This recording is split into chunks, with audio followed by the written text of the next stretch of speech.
இன்று இரவு தியானத்திற்காக தேவன் நமக்கு தந்த வேத வசனம் யோவான் 12வது அதிகாரம் 26வது வசனம்.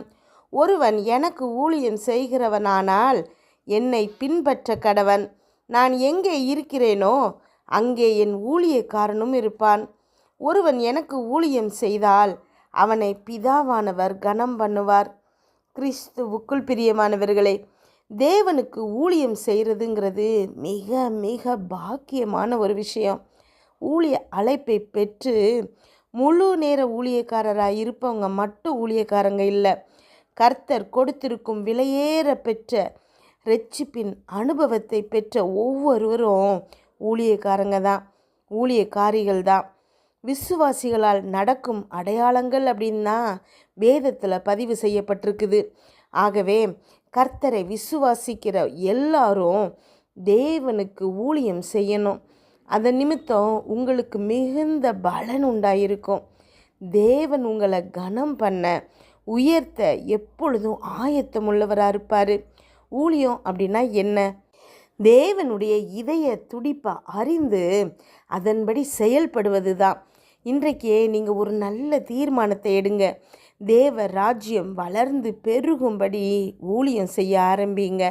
இந்த பூமியில் நீங்கள் நிச்சயமாக பெருக ஆரம்பிப்பீங்க. ஜெபிப்போமா? எங்கள் அன்பின் பரலோக தகப்பனே, இன்று முழுவதும் என்னையும் என் குடும்பத்தில் இருக்கிற ஒவ்வொருவரையும் பாதுகாத்தீங்கப்பா. உண்மை நன்றியோடு துதிக்கிறோம், ஸ்தோத்தரிக்கிறோம். இந்த இரவு வேளையில் எங்களுக்காக நீங்கள் கொடுத்த வார்த்தைகளுக்கு நன்றி, வசனங்களுக்கு நன்றி. எங்களோடு பேசியிருக்கிறீங்க ஏசப்பா. ஒவ்வொரு வார்த்தைக்காகவும் உமக்கு நன்றி செலுத்துகிறோம் அப்பா. இன்றைக்கு நீங்கள் கொடுத்துருக்கிற இந்த வார்த்தையினால் அப்பா ஒவ்வொரு பிள்ளைகளுக்கும் மிகுந்த பலன் உண்டாவதாக ஏசப்பா.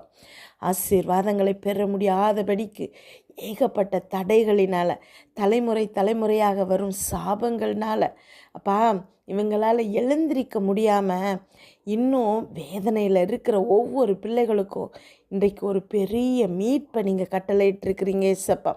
பெரிய விடுதலையை கட்டளையிட்டிருக்கிறீங்க ஏசப்பா. அதற்காக நன்றி செலுத்துகிறேன் அப்பா. என்னோடு ஜெபிச்சிட்ருக்கிற ஒவ்வொரு பிள்ளைகளின் கட்டுகளும் இப்பொழுது அவிழ்ந்து போவதாக, அமேன், அருந்து போவதாக. இயேசு கிறிஸ்து நாமத்தில் ஒவ்வொரு பிள்ளைகளையும் கட்டி இருக்கிற அத்தனை அப்பா கட்டுகளும் இப்பொழுது அவிழ்ந்து போவதாக. அப்பா இந்த பிள்ளைகளுடைய இருதயத்தில் இப்பொழுதே ஊழியம் செய்யும்படியாக ஒரு ஏவுதல் அப்பா, ஒரு உணர்வு உண்டாவதாக. அமேன். உமக்கு ஊழியம் செய்வதனால அப்பா நீங்கள் எவ்வளவு பெரிய நன்மைகளை இங்கே கட்டளையிட்டிருக்கிறீங்க ஏசப்பா. நன்றி அப்பா, ஸ்தோத்திரம் ஏசப்பா. உமக்கு ஊழியம் செய்யும்போது பிதாவானவர் கனம் பண்ணுவார். நீங்கள் இருக்கிற இடத்துல நாங்கள் இருப்போம்னு சொல்லியிருக்கிறீங்க ஏசப்பா. நன்றி அப்பா, ஸ்தோத்திரம் அப்பா. உம்மை துதிக்கிறோம் அப்பா, உம்மை துதிக்கிறோம், உமக்கு நன்றி செலுத்துகிறோம். நீர் பெரியவராக இருக்கிறீங்க ஏசப்பா. நன்றி அப்பா. நீங்கள் எங்கே இருக்கிறீங்களோ அந்த இடத்துல அப்பா உங்களுடைய ஊழியக்காரனாகிய எங்கள் ஒவ்வொருத்தரையும் நீங்கள் வைத்திருக்கிறமைக்காய் உமக்கு நன்றி செலுத்துகிறோம் அப்பா. அமேன். என்னோடு ஜெபிச்சிட்ருக்கிற நீங்கள் ஒவ்வொருத்தரும் ஒரு நிமிஷம் உங்களை ஆராய்ந்து பாருங்கள். ஊழியம் செய்கிறது அப்படிங்கிறது ஏதோ பெரிய காரியம் இல்லை. தேவனை மகிமைப்படுத்தணும், மக்களுக்கு, உங்கள் கூட இருக்கிற மக்களுக்கு ஆசீர்வாதமாக இருக்கணும். அமேன். இதுதான். ஹல்லேலூயா. மேடையில் போய் பிரசங்கம் பண்ணுறது மட்டும் ஊழியம் இல்லை. நீங்கள் அன்பாக இருக்கிறதே ஒரு பெரிய ஊழியம். ஹல்லேலூயா. யோசித்து பாருங்கள், எவ்வளவு அன்பாக எத்தனை பேர்கிட்ட நாம் இருக்கிறோம். உதவுறது, ஜெபிக்கிறது, சாட்சி சொல்லுதல், இது ஒன்றொன்றும் ஊழியம்தான்.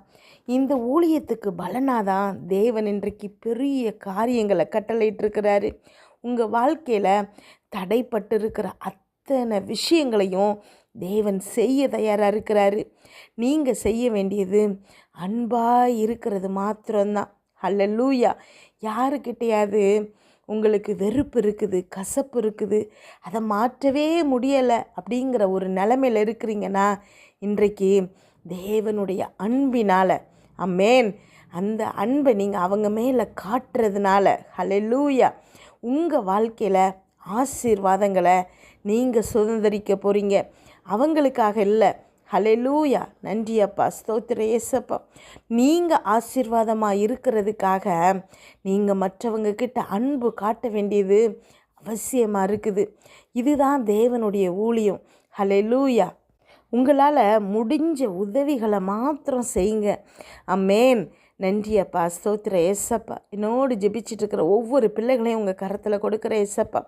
இப்போ அவங்க இருதயத்தில் எடுக்கிற இந்த தீர்மானத்தில் நிலைத்திருக்க வைங்க ஏசப்பா. எல்லா சூழ்நிலைகள்லையும் மற்றவங்களுக்கு உதவி செய்யவும், அவங்கக்கிட்ட அன்பாக இருக்கவும் அப்பா, நீங்கள் அவங்க வாழ்க்கையில் செய்த ஒவ்வொரு நன்மைகளையும் மற்றவங்களுக்கு சாட்சியாக எடுத்து சொல்கிறதுக்கும் இந்த பிள்ளைகளுக்கு உணர்வுள்ள இருதயத்தை கொடுங்க ஏசப்பா. அப்பா, வாய்ப்புகளை உண்டு பண்ணுங்க ஏசப்பா. சுற்றி இருக்கிற சூழ்நிலைகளை மாற்றுங்க ஏசப்பா. ஆமென். நான் இன்றைக்கு தேவனுக்காக, தேவ மகிமைக்காக இந்த காரியங்களை செய்தேன்னு சொல்லி ஒரு சமாதானத்தோட சந்தோஷத்தோட வாழும்படிக்கு உம்முடைய பிள்ளைகளுக்கு வசதி வாய்ப்புகளை உண்டு பண்ணுங்க ஏசப்பா. இதன் காரணமாக இந்த பிள்ளைகள் பெருக பெருக பெருக நீங்கள் ஆசீர்வதிக்க போகிறீங்க ஏசப்பா. அதற்காக நன்றி செலுத்துகிறேன் அப்பா. இயேசு கிறிஸ்து சொல்லுகிற மாதிரி என்னோடு ஜெபிச்சிட்ருக்கிற ஒவ்வொரு பிள்ளைகளையும் இன்றைக்கு பிதாவானவர் கனம் பண்ண போகிறார். அதற்காக உமக்கு நன்றி செலுத்துகிறேன் அப்பா. ஆமென். அப்பா, இன்று இரவு இந்த பிள்ளைகள் தூங்கும்போது சுகமான உறக்கத்தை கொடுங்க, நல்ல சொப்பனங்களை கொடுங்க. வீட்டை சுற்றும் இரத்தத்தை தெளிக்கிறேன். அதிலிருந்து புறப்படுகிற வல்லமை, எல்லா தீங்கு பொல்லாப்பு பொறாமை எரிச்சல் கெட்ட ஆவிகள் பில்லி சூனிய மந்திரம் செய்வினை பாவம் சாப நோய் விபத்து எல்லாவற்றையும் இந்த விலைக்கு பாதுகாத்துடலுங்கப்பா. நாளை காலை எழுந்திருக்கும் போது புதிய கிருபையால் தாங்குங்க. இதை கேட்டுக்கொண்டிருக்கும் ஒவ்வொரு பிள்ளைகளின் இருதயத்தையும் உடைய கிருபையினாலும் சமாதானத்தினாலும் பலப்படுத்துங்க. இயேசு கிறிஸ்துவின் மூலம் ஜெபம் கேளும் நல்ல பிதாவே. ஆமென்.